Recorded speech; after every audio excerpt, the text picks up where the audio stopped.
Hello everyone, this is day 60, the last day of our Polity Daily Drill. Let's begin. First question, consider the following statements regarding the use of languages in the courts. Article 348 of the Clause 1 of the Indian Constitution specifies that all proceedings in the Supreme Court and the High Courts must be conducted in English. English or Hindi? Of course English, one is correct. Article 348. Number 2, recently the Supreme Court announced that all its judgments have been translated into various regional languages. This is not correct. In fact, in 2023, that is January 2023, the Supreme Court stated or said that the judgments of the Supreme Court would be translated into 4 regional languages. Of course, Hindi, Tamil, Gujarati and Odia. So the translation into regional languages will help access justice for citizens. That's a noble idea.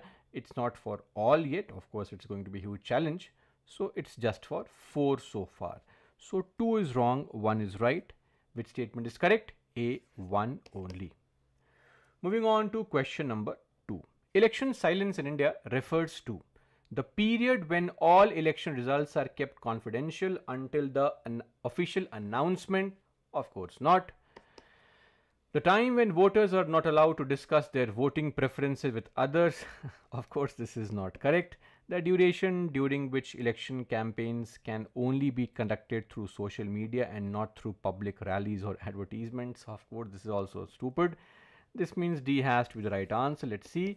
A legally mandated period before an election during which political parties and candidates are prohibited from campaigning. Absolutely correct. The silence period typically begins 48 hours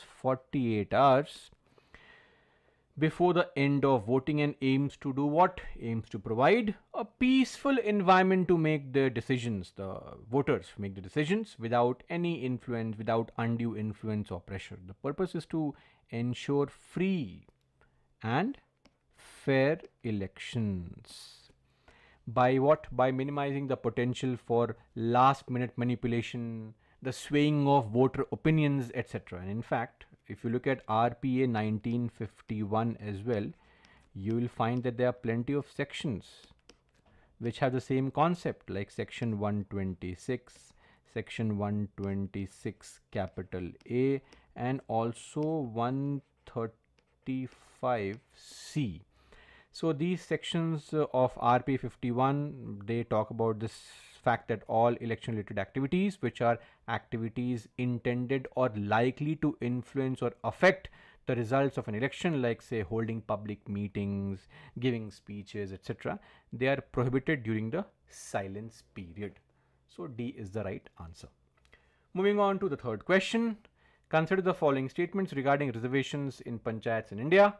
The reservation of seats for women in panchayats is fixed at 1/3 of the total seats. Absolutely correct. Article 243 capital D, reservation in panchayats. Number 2, Parliament by law has the authority to provide reservation for backward classes in panchayats. This is wrong. Why? It's not the Parliament by law but the state legislature by law which has the authority.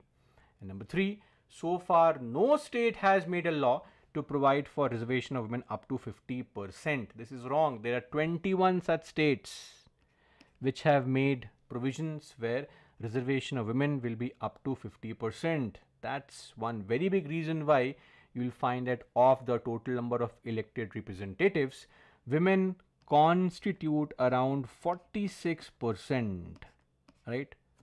Roughly 15 lakh elected representatives. So 1 is right, 2 and 3 are wrong. Which of the statements are correct? So we know very well which statement is correct. 1. A. Moving on to question number 4.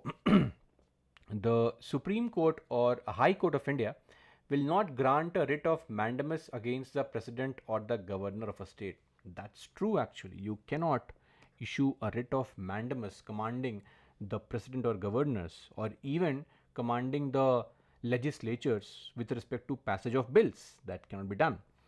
Statement 2. Article 361 of the Constitution provides that the President or the Governor of a state shall not be answerable to any court for the exercise and performance of the powers and duties of his or her office. Yes, this is correct, and this is the reason why the mandamus cannot be issued against these high officials. So statement 2 is also correct, and statement 2 is the correct explanation for statement 1. A is the right answer. And the last question of this polity drill, question number 5. Consider the following statements regarding the concept of constitutionalism. It emphasizes that the government's authority is derived from and limited by a body of fundamental laws and principles. Yes, absolutely correct. Number 2, it ensures the separation of powers among different branches of government to prevent the concentration of power. Is also correct. It mandates that the rights and freedoms of individuals are protected against arbitrary actions by the state. Correct. And number 4, it implies that the Constitution is supreme and any law or action by the government must conform to it, must abide by it. Yes, you can also understand fully and more comprehensively what exactly is meant by this word called constitutionalism through these 4 elements of it, or all 4 statements are correct. D, all 4 is the right answer. So finally, as we conclude our 60-day journey, I am actually incredibly proud of your dedication and hard work. You know, we've deepened our understanding of polity and built a community driven by a shared passion for knowledge and change, of course. But remember, the journey to becoming an effective public servant is never going to be an easy one. It requires what? Perseverance, it requires resilience, and of course an unwavering commitment to the principles of justice, principles of equality and democracy. And I have no doubt that each of you has the potential to rise to this challenge. And as you continue your preparation, stay curious, stay focused, and never lose sight of the bigger picture. You are not just studying for an examination. You are preparing to take on roles that can transform lives and shape the destiny of our nation. I thank you for your enthusiasm and participation once again. And in closing, I'll leave you with this thought that the path you have chosen is a very noble one. Stay true to your ideals, keep striving for excellence, and always remember that your efforts have the power to create a brighter, more equitable future for everyone. Thank you, and I wish you all the very best in your journey ahead. Let's go out there and make a difference. Jai Hind.